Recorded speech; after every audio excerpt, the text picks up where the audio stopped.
అండి. రాజమండ్రి నుంచి నిడదవోలు నుంచి బయలుదేరాం. ఒరిస్సాలో పొలాల రేట్లు ఎలా ఉన్నాయి ఏంటి చూద్దామని చెప్పి మేము ఈరోజు సీను నేను అదిగోండి సర్వేశ్వరరావు బయలుదేరి వెళ్తున్నాం. హాయ్ అండి, అందరికీ నమస్కారం. Welcome to Telugu Batasari YouTube channel. నేను మీ భాస్కరరావు మాట్లాడుతున్నానండి. ఈరోజు నా ఈ వీడియోలో నేను శ్రీనివాసు సర్వేశ్వరరావు ఒరిస్సాలోని పొలాలు చూడడం కోసం అని చెప్పి ఈ మధ్య ఒరిస్సా వెళ్ళి రావడం జరిగిందండి. మా ప్రయాణం మొత్తాన్ని వీడియో రూపంలో మేము ముందుకు తీసుకొచ్చే ప్రయత్నం చేస్తానండి. అందులో భాగంగా మా ఒరిస్సా రోడ్ ట్రిప్ అనే మొదటి వీడియో ఇంతకుముందే యూట్యూబ్లో అప్లోడ్ చేశానండి. దానికి కొనసాగింపుగా ఇది రెండో భాగంగా ఇది మేము ముందుకు తీసుకొస్తున్నానండి. ఈ వీడియోలో మేము చూసిన ప్రదేశాలు, మేము తిరిగిన పొలాలు మీకు కూడా చూపించే ప్రయత్నం చేస్తానండి. తప్పనిసరిగా వీడియో చివరి వరకు చూసి మీ యొక్క విలువైన అభిప్రాయాన్ని అయితే నాకు తెలియజేస్తారని ఆశిస్తున్నానండి. రండి మరి వీడియోలోకి వెళ్ళిపోదాం. ఒరిస్సాలో ఉన్నటువంటి మధ్యవర్తుల ద్వారా కొన్ని పొలాలు అయితే మేము చూడడం జరిగిందండి. కొన్ని పొలాలు అయితే మాకు నచ్చినాయి, మరి కొన్ని పొలాలు అయితే కొంచెం బాగానే ఉన్నాయి కానీ కొంచెం అభివృద్ధికి దూరంగా ఉన్నాయి. సమీప గ్రామాలు కూడా అవి చాలా ప్రశాంతంగా ఉన్నాయి. ఇక్కడ ఉన్నటువంటి వాతావరణం అది చాలా బాగుందండి. ఈ చూడడానికి అయితే ఈ పొలాలు అయితే ఇప్పుడు పంటది లేదు కానీ మామూలుగా అయితే పొలాలు అయితే కొంచెం పర్వాలేదు, బాగానే అనిపిస్తుంది. వ్యవసాయం మీద కాస్తంత ఆసక్తి ఇంట్రెస్ట్ ఉన్న వ్యక్తులు ఎవరైనా ఉంటే ఇక్కడ దగ్గరుండి పొలాలను డెవలప్ చేసుకుని వ్యవసాయం చేసుకుంటే వారికి బాగానే ఉండొచ్చండి. సంవత్సరానికి ఒక పంట పండుద్ది అంటే ఎక్కువ పత్తి వేస్తున్నారు, ధాన్యం కూడా వరి కూడా పండిస్తారంట. పూరా ఏ తలబ్ మేగా ఆ కొండ మీద కురిసిన వర్షం అంతా ఈ చెరువుల కోసం ఏ తలాబు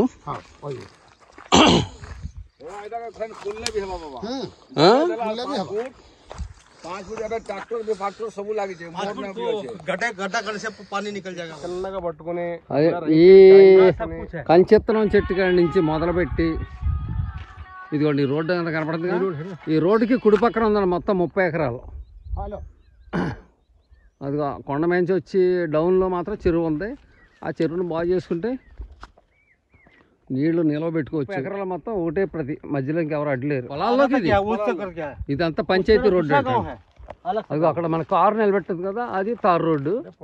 అక్కడి నుంచి లేదంతా పొంత రోడ్డు, పంచాయతీ రోడ్డు. ఇది పంచాయతీ రోడ్డు, ఆజుబాజు దూసరం వాళ్ళకి. ఇది పబ్లిక్ రోడ్డు అంటే రావచ్చు పోవచ్చు ఎవరైనా సరే.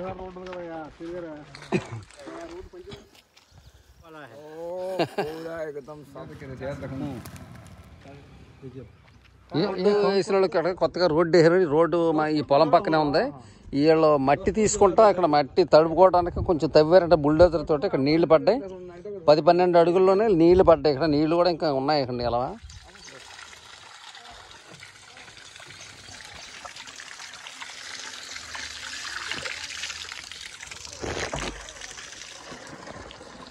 బాగున్నాయి నీళ్ళు, బాగా నీళ్ళు అయితే చాలా బాగున్నాయి.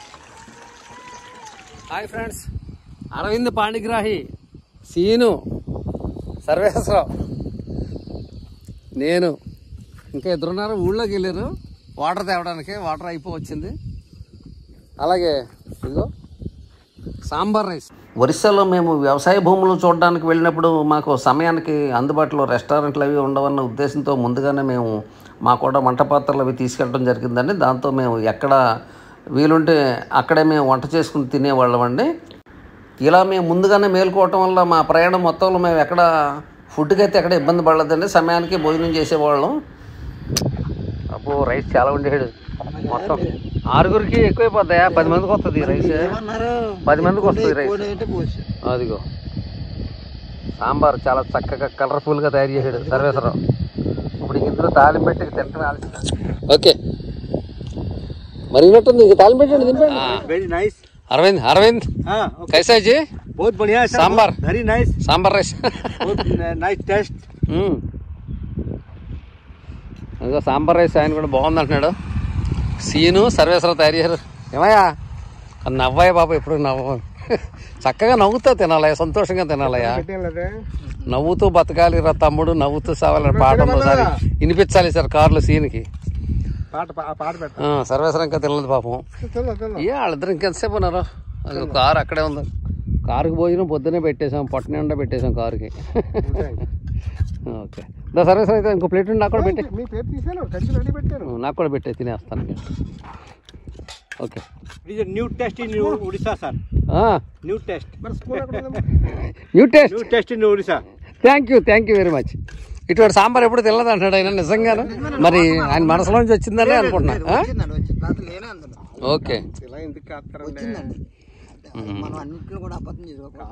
సర్వేశ్వరరావు నిజంగా చాలా కష్టపడి చేయడం వంట ఇవాళ. నేనైతే ఇంట్రెస్ట్ రావలేదు. నేను ఆ పొలాల గురించి అటు ఇటు తిరుగుతాను, నీళ్ళు ఎక్కడ దొరుకుతాయి ఏంటని చెప్పి అటు ఇటు తిరుగుతానే ఉన్నాను కారులో. సర్వేశ్వరరావు సీనే ఉండేది ఇది. సాంబార్ అయితే నిజంగా ఎక్సలెంట్ ఉంది, చాలా బాగుంది. తక్కువ పనిముట్లు ఉన్నా, తక్కువ పదార్థాలు ఉన్నా కానీ మంచి టేస్ట్ వచ్చింది. ఇక్కడ ఉన్నటువంటి వ్యవసాయ భూమి పరిశీలించిన తర్వాత మేము అక్కడి నుంచి మరో ప్రాంతానికి ప్రయాణం అయ్యామండి. అక్కడ దారిలో కనిపించినటువంటి మహావృక్షాలతో సెల్ఫీలు దిగామండి. ఈ వృక్షాలు అయితే, ఈ మర్రి చెట్లు అయితే కొన్ని వందల సంవత్సరాల క్రితం నాటి ఉండొచ్చు అని అనిపించిందండి. చాలా పెద్దగా ఉన్నాయండి మర్రి చెట్లు అయితే. అక్కడి నుంచి మేము మరో ప్రాంతానికి వెళ్ళామండి. అక్కడ ఉన్నటువంటి పొలాలను కూడా పరిశీలించడం జరిగింది. పొలాలకైతే బోర్లు అయితే లేవండి, నీటి సౌకర్యం అంతంత మాత్రంగా ఉంది. ఇక్కడ ఎక్కువగా వర్షాధారంతో పత్తి, వరి పండిస్తున్నారు. సంవత్సరానికైతే ఒక పంటే పండుద్దండి. చెరువుల్లో నీరు నిల్వ పెట్టుకుని వ్యవసాయం చేసే అవకాశాలు అయితే ఉన్నాయండి. ఇక్కడ అయితే చెరువులు బాగు చేసుకుని బాగా లోతుగా తవ్వించుకోవాలి. ఈ జామాయిల తోట ఉన్నదేమో 4 ఎకరాలంట. ఈ పక్కన వరి పంట ఉన్నదేమో 14, మొత్తం 18 ఎకరాలంట. ఈ చెరువు కూడా ఇళ్ళదే, ఇందులో నీళ్ళు నిలబెట్టుకోవాలి. టీ తాగేసాం, బయలుదేరుతున్నాం. ఇంకా టీ తాగేది ఎప్పుడు వీడియో తీయలే.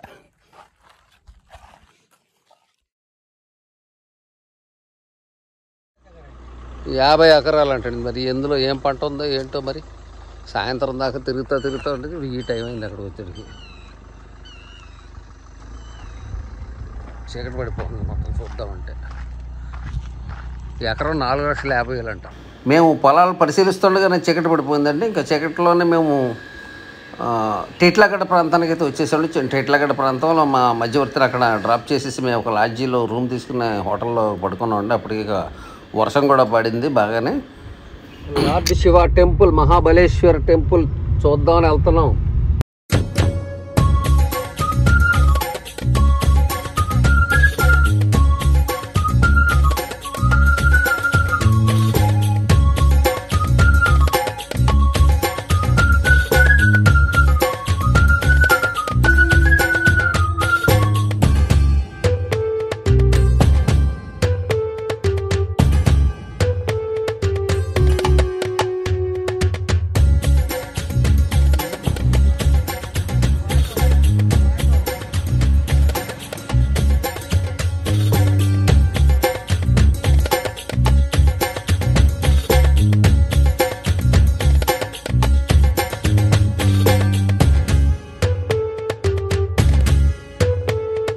రామచండీ మందిర్ అంటండి ఇది. మేము వచ్చింది ధవళేశ్వర్ శివ టెంపుల్, శివాలయానికి వచ్చాం. ఈ శివాలయం పైన ఇంకా కొండ ఉంది. కొండ మీద ఏంటని చెప్పి ఆరాధిస్తుంటే రామచండీ మందిర్ అని ఉంది పేరు.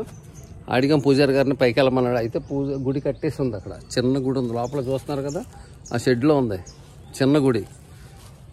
మూసేసి ఉంది, మరి ఇంకా ఓపెన్ చేయలేదు ఏంటో. అలాగే ఇక్కడ కొండ మీద ఇంకో టెంపుల్ ఉంది, రామాలయం అంటది. చాలా ఎత్తులో ఉంది. మరి గుడి ఓపెన్ చేశారో లేదో తెలియదు. ఇంకా అక్కడికైతే వెళ్తలేదు మేము, పని ఉందా వెళ్ళిపోవాలి వేరే చోటికి.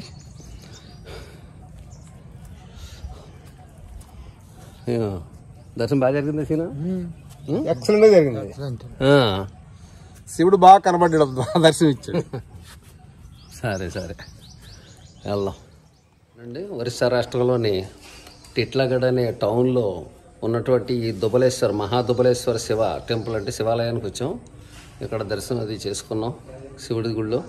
పైన ఉన్నటువంటి రామచండీ టెంపుల్ కూడా చూసి వచ్చాం. ఇంక ఈ పక్కన బాగా కొండ మీద రామాలయం ఉందంట. అక్కడికైతే వెళ్తలేదు, కొంచెం పని ఉంది మాకు, చాలా దూరం వెళ్ళాలి. ఈ గుడిని మాతో పాటు మీకు కూడా చూపిద్దామని చెప్పి ఈ వీడియో తయారు చేస్తున్నాం. ఇంకా భక్తులు ఎవరు రాలేదు. వాతావరణం అయితే కొంచెం మబ్బుగా ఉంది, వర్షం పడుతుంది. చూస్తున్నారు కదా, పెద్దగా ఎవరు లేరు భక్తులు. ఇక్కడ ఉన్నటువంటి మహాధవళేశ్వర శివాలయంలో శివుని దర్శనం పూర్తయిన తర్వాత మా ఒరిస్సా ప్రయాణాన్ని ఇక్కడితో విరమించి ఆంధ్రాకి అయితే తిరుగు ప్రయాణం అయిపోయామండి మేము. అదిగో సీను మళ్ళీ మొదలెట్టేయడం అంట. తిరుగు ప్రయాణంలో ఉన్నాం మేము. ఒరిస్సా నుంచి ఇంకా వచ్చేస్తున్నాం ఆంధ్రాకి. సర్వేశ్వరమేమో ఒక 3 గుడ్లు ఉడకబెడుతున్నాడు. ఇక 3 గుడ్లు ఉడకబెడుతున్నాడు. మన దగ్గర ఏమో రైస్ మిగిలిపోయింది, రాత్రి తినలేకపోయి ఉంది. రైస్ ఉంది. పెరుగు ప్యాకెట్లు పెరుగు ప్యాకెట్లు తీసుకున్నాం 2 ప్యాకెట్లు. సీనేమో ఇగో మజ్జిగ జారుకి ప్రిపేర్ చేస్తున్నాడు. ఉల్లిపాయ, పచ్చిమిరపకాయ, టమాటా కట్ చేస్తున్నాడు. మజ్జిగ చారు, పెరుగన్నం అదే రైస్లోకి వేసేసుకుని తలగుడ్డు తినేసి బయలుదేరిపోతాం. అదిగో మజ్జిగ చారులో కారం ఎక్కువైంది. కలర్ కొంచెం మజ్జిగ చారులాగా లేదు కానీ సాంబార్ లాగా కనపడుతుంది చూస్తాకే. అయినా సరే టేస్ట్ అయితే ఎక్సలెంట్. అదిగో మజ్జిగ చారు తింటున్నాం. సాయంత్రానికి going to Araku from Orissa. భోజనం చేసిన తర్వాత చాలాసేపు జర్నీ చేసామండి. చాలాసేపు జర్నీ చేసిన తర్వాత కార్ అయితే దారిలో టీ బ్రేక్ కోసం ఆపామండి. దారిలోనే మేము టీ అయితే తయారు చేసుకున్నామండి. టీ తయారు చేసుకుని అక్కడే టీ తాగిన తర్వాత మళ్ళీ మా ప్రయాణాన్ని అరకు వైపు కొనసాగించామండి. అయితే సాయంత్రం అయ్యేటప్పటికి ఇక వర్షం పట్టుకుందండి. నవరంగపూర్ వచ్చేటప్పటికి ఇంకా అక్కడ ఉన్నటువంటి ఒక లాడ్జిలో రూమ్ తీసుకుని అక్కడే స్టే చేసామండి. వర్షంలో ప్రయాణం అంత మంచిది కాదు చీకట్లో అని చెప్పి. ఇక రాత్రికి అక్కడ స్టే చేసిన తర్వాత మన్నాడు పొద్దున్నే లేచి మళ్ళీ హోటల్ ముందే మేము టీ పెట్టుకుని చక్కగా మళ్ళీ ఫ్రెష్ అయ్యి బయలుదేరిపోయామండి అరకు వైపు. వర్షం అయితే పడుతూనే ఉందండి. ఇంకా వర్షం పడుతూనే ఉందండి. బ్రేక్ఫాస్ట్ టైం అయిపోయింది. అయినా సరే తప్పదు కదా, మరి ఆకలేస్తుంది. దాంతో కారు పక్క ఆఫ్ చేస్తాం. సర్వీసర్ అయితే చక్కగా మంచి ఉగ్గాని తయారు చేసి మా ఇద్దరికి పెట్టాడండి. చాలా బాగుంది ఉగ్గాని అయితే.